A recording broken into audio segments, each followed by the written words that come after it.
औज़ुबिल्लाहिमिनश्शैतानिर्रजीम बिस्मिल्लाहिर्रहमानिर्रहीम। Rahman Ali Bajwa, chief coordinator all government employees grand alliance.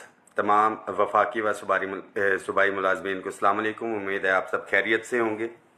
Important तरीन message हैं, लेटेस्ट अपडेट्स हैं, तमाम साथियों ने इसको शेयर भी करना है। तमाम ग्रुप्स के अंदर एम्प्लॉयज़ के जितने भी हैं, इसमें आपको अपडेट इस जो मैसेज है इसमें पेंशन रिफॉर्म्स के हवाले से आपको अपडेट देंगे, तनख्वाहों में इजाफे के हवाले से जो हमारे मामलात चल रहे थे, टैक्सेशन के हवाले से और ओवरऑल जो इश्यूज़ हैं एम्प्लॉयज़ के उसके हवाले से। तो साथ ही इसको शेयर करें। जैसा कि आपको पता है कि all government employees grand alliance जो है 2020 को ये बना था और इसका मकसद जो है महरूम सरकारी मुलाजमीन थे उनकी तनख्वाहों में तफरीक को ख़त्म करना था। तमाम साथी जो इस हवाले से अपडेट नहीं हैं, जो इत्तेहाद की ताकत को नहीं समझते हैं, वो लाजमी तौर पे आप अपने यूट्यूब के ऊपर जाएं और 10 फरवरी 2021 इस्लामाबाद प्रोटेस्ट, मैं रिपीट कर रहा हूँ, 10 फरवरी 2021 इस्लामाबाद प्रोटेस्ट की तरफ जब आप जाएंगे तो वो तमाम वीडियोस वगैरह जो है आपको आएंगी और वो एक नक्शा आपके सामने आ जाएगा। तमाम साथियों के लिए ये मैसेज है, इसको लाजमी तौर पे शेयर करें। हालिया बजट के अंदर जो तनख्वाहों के अंदर इजाफा हुआ है 25%, नो डाउट कि एक अच्छा इजाफा था, अनएक्सपेक्टेड था, मगर उसके साथ साथ जो इजाफा हुआ है ये जहन में रखें कि ये इजाफा बेसिक पे के ऊपर होता है, मगर महंगाई जो है हमें हिट करती है, इन्फ्लेशन की बात की जाती है तो वो ग्रॉस पे के ऊपर होती है। इस बजट के अंदर जो तनख्वाहें थी उसके ऊपर जो टैक्स डबल कर दिए गए हैं। अगर मेरी तनख्वाह के अंदर अगर इजाफा 14,000 हुआ था तो उस इजाफे का जो है 30% टैक्स की सूरत में निकल के अगर 11-1200 मेरा ग्रेड 16 के मुलाजिम का टैक्स कट रहा था तो वो तकरीबन 6,000 से ऊपर चला गया। Same is the case with all employees जितने भी हैं। एक तो ये चीज, दूसरा जो तनख्वाहों के अंदर इजाफा था ये जहन में रखें कि वफाक का अगर 14 लाख मुलाजिम है तो तकरीबन 11-11.5 लाख से ऊपर जो मुलाजिम है वो 100-150% से ऊपर मरात ले रहा है। इस बजट के अंदर हमारा जो पहला मुतालिबा था कि तनख्वाहों में तफरीक को ख़त्म किया जाए और फोकियत दी जाए जो अवेलेबल रिसोर्सेज हैं, सबसे पहले जो महरूम मुलाजमीन है, और उसकी तनख्वाहों में अगर 100% तक जो 40% डिस्पैरिटी रिडक्शन अलाउंस चल रहा है अगर उसके अंदर जो है इजाफा किया जाता तो तकरीबन 13 से 15 बिलियन जो है 15 अरब रुपया लगना था, वहां पे हो जाना था। जबकि पैरेलल जो है 10% तनख्वाहों के अंदर अगर इजाफा किया जाए तो वो 80 अरब से ऊपर जाता था। यानी कि जो ताकत तमाम मुलाजमीन का अगर 2% का इम्पैक्ट यहाँ पे महरूम मुलाजमीन को दिया जाता तो उनकी तनख्वाहों के तफरीक जो है ख़त्म की जा सकती थी।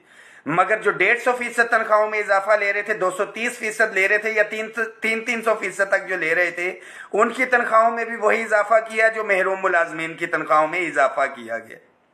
तमाम मुलाजमीन इस हवाले से तो खुश हो रहे हैं कि यह गैर मुतवक्का इजाफा था, मगर इस महंगाई के अंदर अगर पिस रहा है तो सरकारी मुलाजमीन में से जो डिप्राइव्ड एम्प्लॉयज हैं, जो स्पेशल अलाउंस या डिस्पैरिटी रिडक्शन अलाउंस ले रहे हैं, मेजॉरिटी मुझे फॉलो कर रहे हैं वो मुलाजमीन है। उसके साथ साथ हमारे अफसरान या दीगर सूबे की तर्ज के ऊपर जो मरात ली गई हैं, ख्वा फेडरल सेक्रेटेरिएट हो या दीगर हमारे इदारे हों, जब तनख्वाहों की तफरीक ख़त्म करने की बात आती है तो उनको वो मरात नहीं दी जा रही, जबकि अफसरान ने सूबे की तर्ज के ऊपर मरात ले ली। तो साथ ही ये जहन में रखें अपना कि हमें तकसीम किया जा रहा है, हम अपनी इत्तेहाद की ताकत को खो चुके हैं। हमारे सूबों के अंदर जो है लोग प्लांट किए गए और वहां से एक आवाज उठाई गई कि हमें वफाक में जाने का तो फायदा ही कोई नहीं। वहां से तकसीम हुई हमारे सूबों से। साथी वफाक के अंदर जब कम आते हैं तो हमारे इश्यूज जो है रिजॉल्व नहीं होते, जबकि हकीकत यह है कि वफाक से जो भी मरात मिली हैं, ख्वा वो 25% हो डिस्पैरिटी रिडक्शन अलाउंस हो, 15% हो सारे एडहॉक रिलीफ अलाउंसेस बुनियादी तनख्वाह में जम हो, अगर 10% इजाफा हुआ है तो सूबों में भी 10% इजाफा हुआ, 15 हुआ तो सूबों में भी 15% इजाफा हुआ, अगर 35% वफाक में हुआ था तो सूबों में भी 35% हुआ, और हालिया अगर केपीके की बात की जाए 10% इजाफा था, तो जो 25% हुआ वो सूबों के अंदर भी 25% हुआ। तो सूबों के साथियों को ये चीज़ समझने की ज़रूरत है कि जो वहाँ पे एक मैसेज दिया जाता है कि हमें वफाक में जाने का क्या फ़ायदा होगा। जो हालिया पेंशन रिफॉर्म्स आ रही हैं इस टाइम, जिसकी इसी से मंजूरी ले ली गई है, अगर उसके तहत वफाक के मुलाजिम जो है यहाँ पे ये कट लगेगा, तो सूबों के मुलाजमीन जहनी तौर के ऊपर तैयार रहें कि आप उस कट से जो है डेफिनेटली जो है उससे इफेक्ट होंगे। पैरेलल टू डैट सूबों के अंदर जो है अभी executive secretariat allowance, utility allowance जो है वहां पे दिया गया और सूबे इस हवाले से मुकम्मल तौर के ऊपर खामोश है। दूसरी जानिब यहाँ पे वफाक के अंदर जो है साथी प्लांट किए जा रहे हैं तकसीम के हवाले से कि ये यूनिटी बरकरार ना रहे, कि भाई सूबों के यहाँ पे आने का क्या मकसद है, वफाक के या किसी अपने अपने इदारों के मामलात अलहदा हैं, तो अपने अपने मामलात अलहदा हैं। तो पीडब्ल्यूडी की सूरत हाल आपके सामने है। पीडब्ल्यूडी खत्म हो गया, जो हमारे वापडा के साथी हमारे अलायंस में शामिल है, वापडा निजकारी की तरफ जा रहा है। ये तमाम वो इदारे हैं कि साथियों की भी ये जिम्मेदारी है कि अपने इदारों के अंदर कहीं पे करप्शन हो रही है, कोई गलत काम हो रहा है जिससे मुल्क को नुकसान हो रहा है, इदारे को काम हो रहा है, उसको टाइमली जो है पॉइंट आउट किया जाए। अगर अभी करंटली बात की जाए महंगाई के हवाले से, आपके सामने ख्वाह बिजली के बिल हो, गैस के बिल हो, अशियाए खुर्दोनोश हो, दूध हो, तमाम चीज़ें, तनख्वाहदार तबका सबसे ज़्यादा इससे इफेक्ट हो रहा है। कारोबारी जो बंदा है उसने तो कीमतें बढ़ा के अपने जो है मामलात सीधे कर लेने हैं। तो तमाम मुलाजमीन इस हवाले से जो है यूनिटी का मुजाहरा आप साथियों को करना पड़ेगा एक दफ़ा फिर से, ख्वाह वफाक के अंदर हैं, सूबों के अंदर हैं, जहाँ पे भी हैं। मैं फिर रिपीट कर रहा हूँ कि अपनी यूनिटी का, अपनी ताकत का आपने अगर वो मुजाहरा देखना है तो यूट्यूब के ऊपर जाके सिर्फ 10 फरवरी 2021 इस्लामाबाद प्रोटेस्ट आप देख लें। हर इदारे ने, हर डिपार्टमेंट ने, सूबों ने उसके अंदर अपना किरदार अदा किया। हमें एक दफा फिर से यूनिटी की जरूरत है, मगर अफसोस दर अफसोस यहाँ पे पॉलिटिकल, आपको पता है हम गैर सियासी थे, गैर सियासी है, गैर सियासी रहने की हमने बात की हुई है। जमाते इस्लामी का धरना इस वक्त भी जारी है। तमाम लोगों की अपनी उसके ऊपर राय है।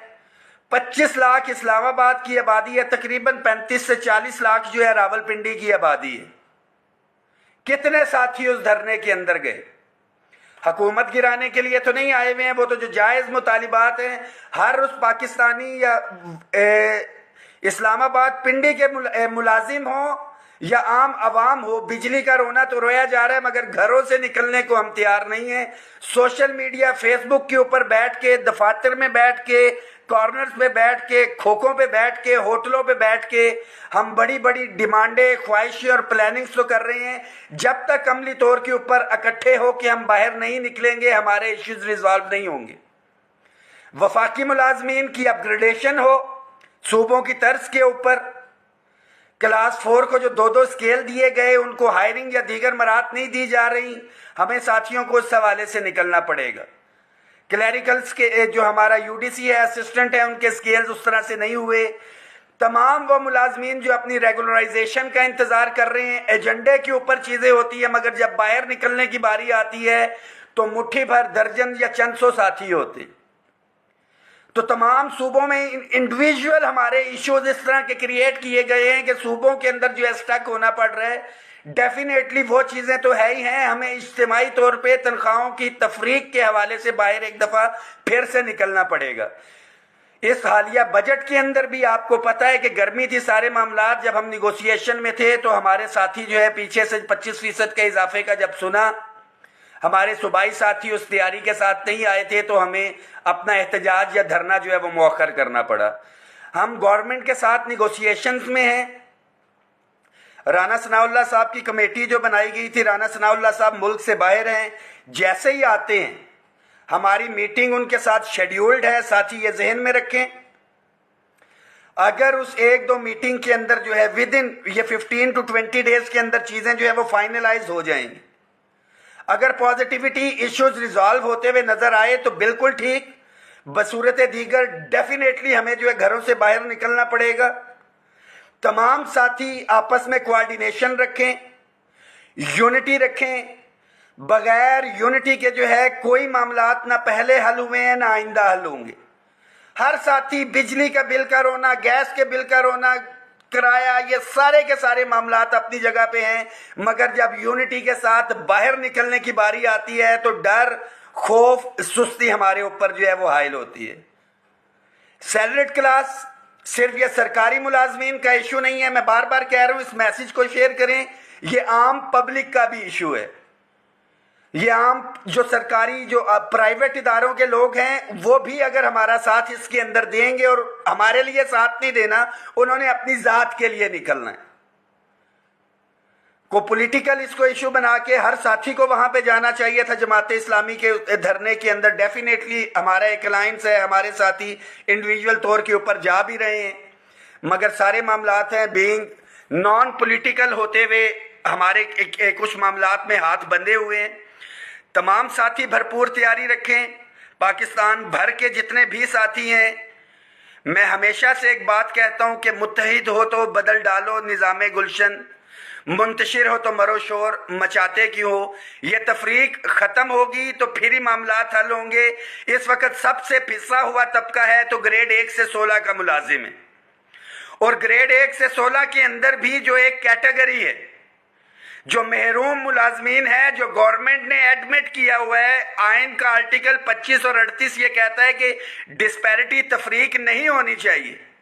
सैलरी स्लिप्स के अंदर लिखा हुआ आ रहा है, पे एंड पेंशन कमीशन की रिकमेंडेशंस हैं कि इसको 70% इसके अंदर इजाफा किया जाए, मगर बजट जो गुज़िश्ता 2 बजट गए हैं, ऑफिसर्स को तो डेफिनेटली वहां से रिलीफ दिया गया फेडरल सेक्रेटेरिएट के, मगर ग्रेड 1 से 16 के मुलाजिम का मुंह बंद करने के लिए 5% का जो इजाफा दिया गया है, मगर उसके अंदर जो 300% इजाफा ले रहे थे वो लोग भी जिन्होंने बेनिफिट उठाया। ये सारे मामला हायरिंग के हवाले से फेडरल के साथी इसके ऊपर बहुत ज्यादा पूछ रहे हैं।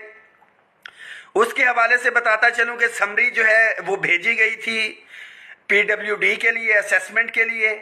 पीडब्ल्यूडी बंद हो चुका है तो वो दोबारा से समरी आई है। अब स्टेट ऑफिस, हाउसिंग अथॉरिटी और हाउसिंग फाउंडेशन की जो है जिम्मेदारी लगाई गई है इस रेंट असेसमेंट के हवाले से।